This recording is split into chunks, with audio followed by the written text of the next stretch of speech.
বেসিসে আমরা ছিলাম না, আমরা এখন পুরো বাংলাদেশে, কিন্তু এটা বাই রোটেশন, একটা উপজেলার পরই আরেকটা উপজেলায় শুরু হবে, পুরো বাংলাদেশের নয়, পুরো মুন্সিগঞ্জে শুরু হবে।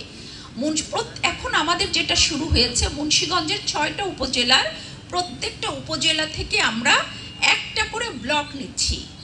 একটা করে ব্লক মানে কি, একটা করে ব্লকে 3টা ওয়ার্ড আসবে।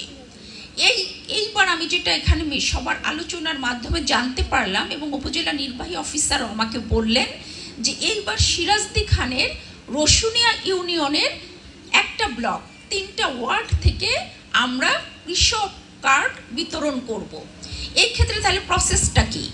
প্রসেসটা হচ্ছে আমাদের এখানে কৃষি ডিপার্টমেন্টের কিছু অফিসারকে সরকার প্রশিক্ষণ দিয়েছে, এবং যাদেরকে প্রশিক্ষণ দেওয়া হয়েছে তারা আপনাদের এই 3টি ওয়ার্ডে বাড়ি বাড়ি যাবেন।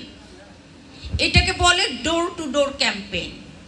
প্রত্যেক বাড়ি বাড়ি যাবেন, প্রত্যেক বাড়ি বাড়ি যেয়ে আপনাদের কাছ থেকে তথ্য নেবেন। এবং এখানে অনেকগুলো